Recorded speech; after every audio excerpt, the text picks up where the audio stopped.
Assalamualaikum warahmatullahi wabarakatuh. Perkenalkan, saya Ahmad Kamdani dengan NIM 240 201 240 88 dari kelas PSRC 2024. Dalam video ini untuk memenuhi UAS Sejarah Seni Rupa Asia dan Indonesia.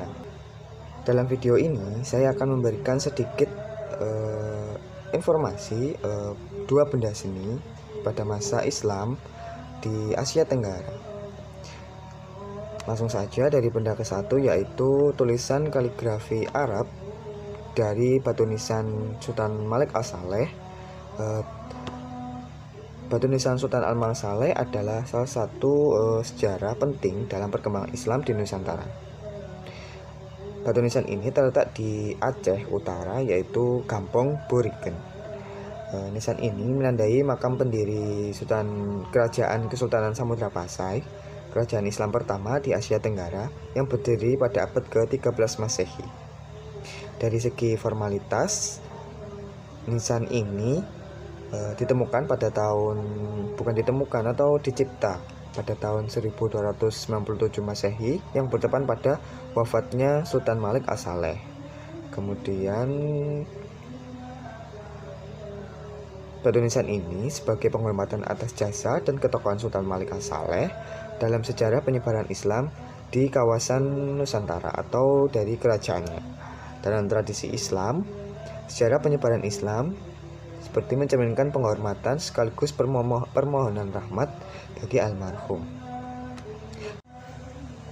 Kemudian dari segi ikonografinya, batu nisan itu terbentuk seperti ini.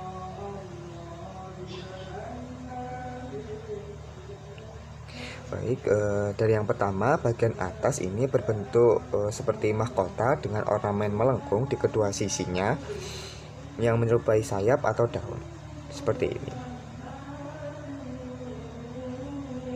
Kemudian yang kedua, yaitu bagian tengah memiliki medalion bulat kecil yang dikelilingi ornamen dekoratif, seperti ini.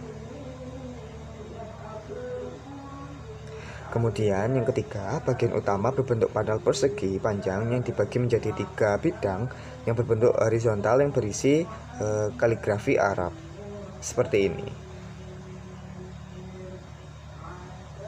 Kemudian yang keempat, yaitu bagian bawah berbentuk dasar atau alas bagi penumpang batu nisan tersebut, seperti ini.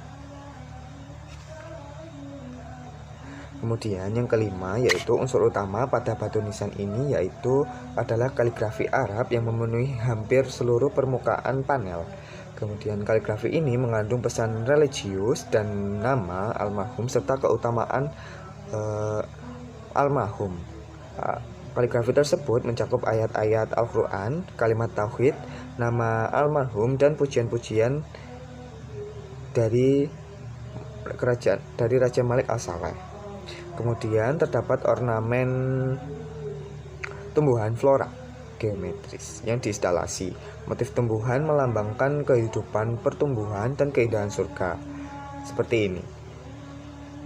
Sementara motif geometris mempresentasikan keteraturan alam semesta dan kebesaran Tuhan.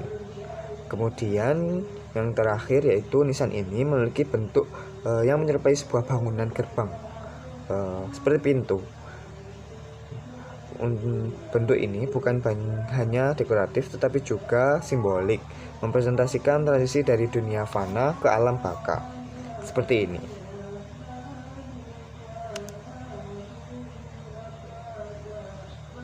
Kemudian analisis 1 secara histori.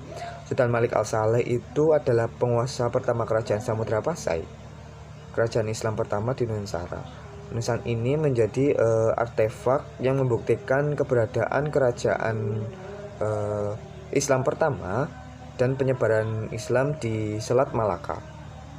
Kemudian secara budaya, batu nisan ini menunjukkan perpaduan antara unsur-unsur budaya lokal dan pengaruh Islam dari Timur Tengah. Bentuk nisan ini menyerupai bangunan atau gerbang atau terinspirasi dari arsitektur lokal. Sementara kaligrafi dan motif tersebut adalah ciri khas seni Islam. Kemudian secara sosial, nisan ini merupakan simbol status atau kekuasaan. Nisan ini juga berfungsi sebagai pengingat bagi generasi mendatang tentang kejayaan dan kebesaran Sultan Malik Al-Saleh. Kemudian pesan dari batu atau isi dari tulisan kaligrafi tersebut yaitu seperti ini. Inilah kuburan orang yang dirahmati, lagi diampuni, yang dibertakwa, lagi pemberi nasihat, yang berasal dari keturunan terhormat dan terkenal, lagi pemurah, yang ahli ibadah dan pembebas, yang digelari dengan Sultan Al-Malik As-Saleh yang meninggal dunia pada bulan Ramadan tahun 696 Hijriah. Semoga Allah melimpahkan rahmat ke atas dan pusaranya dan menjadikan surga bagi tempat kembalinya. Itu adalah bunyi dari tulisan Arab yang ada di batu nisan Sultan Malik Al-Saleh. Batu nisan Sultan Al-Malik Saleh ini bukan sekedar penanda makam, melainkan juga monumen sejarah yang merekam jejak awal peradaban Islam di Nusantara atau yang dikenal saat ini yaitu Indonesia. Nisan ini menjadi bukti otentik pertemuan budaya lokal dan Islam, serta peran penting Samudra Pasai dalam sejarah Indonesia. Demikian, batu nisan ini menjadi sumber pembelajaran dan inspirasi bagi generasi masa kini untuk memahami akar sejarah dan identitas bangsa kita.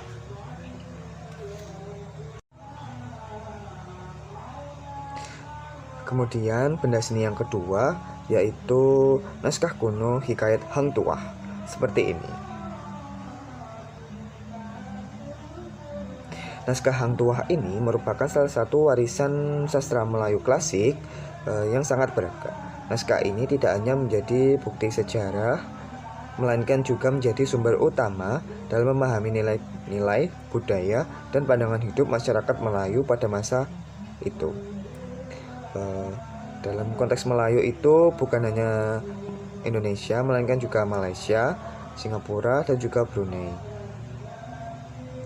Kisah Hang Tuah ini seorang laksamana legendaris dari Kesultanan Malaka yang telah menjadi inspirasi bagi generasi-generasi, baik di bidang kepemimpinan, loyalitas, maupun kebijaksanaan.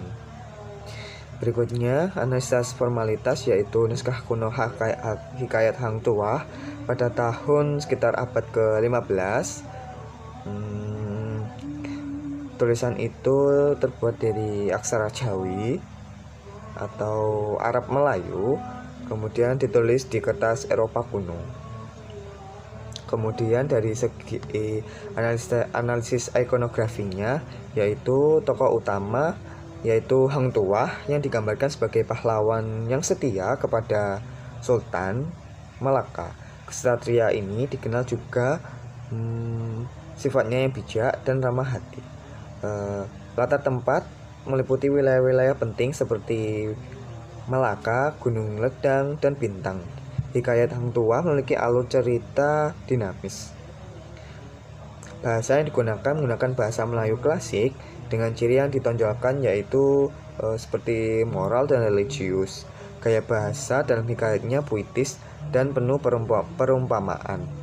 Hang Tuah sebagai simbol melambangkan semangat nasionalisme Melayu. Pertarungan dengan Hang Jebat mencerminkan konflik antara kesetiaan kepada penguasa versi keadilan pribadi. Simbol pedang keris sebagai senjata utama tidak hanya menunjukkan keahlian silat, tetapi juga menjadi simbol kehormatan dan kekuasaan budaya Melayu.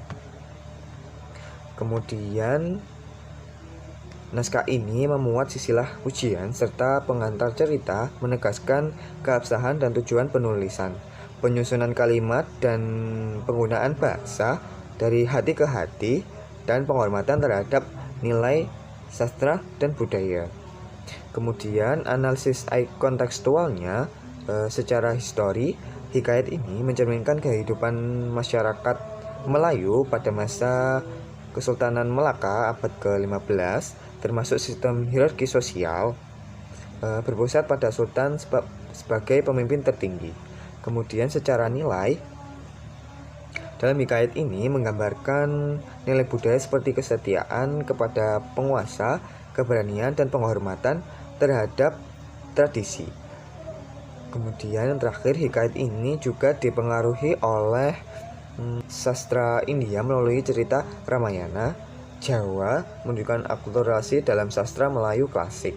Kemudian tulisan tangan yang rapi, penggunaan tinta hitam, serta tata letak yang teratur menunjukkan keahlian penulis. Naskah-naskah kuno juga dihiasi dengan ornamen sederhana di bagian awal dan akhir. Secara singkat, naskah Hang Tuah ini lahir pada masa kejayaan Kesultanan Melaka sekitar abad ke-15 hingga ke-16. Kisah-kisah di dalamnya merefleksikan nilai-nilai utama masyarakat Melayu seperti kesetiaan kepada raja, pentingnya persahabatan, serta keutamaan akhlak dan kebijaksanaan. Naskah ini juga menjadi saksi perkembangan Islam di Nusantara, tercermin dari penggunaan istilah-istilah Arab serta pengaruh ajaran Islam dalam isi cerita. Selain itu, naskah Hang Tuah menjadi bukti adanya interaksi budaya antara Melayu, Arab, dan India, baik dalam bahasa maupun isi cerita. Naskah kuno ini adalah peninggalan yang sangat berharga, tidak hanya sebagai dokumen sejarah, tetapi juga sebagai sumber inspirasi dalam pembelajaran karakter bangsa. Melalui naskah kuno ini, kita dapat meneladani nilai-nilai luhur yang diwariskan oleh para pendahulu, serta memahami perjalanan sejarah dan budaya Melayu. Oleh karena itu, pelestarian dan pengajian naskah Hang Tuah sangat penting untuk memperkaya khazanah budaya dan identitas nasional kita. Sekian dari yang sedikit saya sampaikan. Wassalamualaikum warahmatullahi wabarakatuh.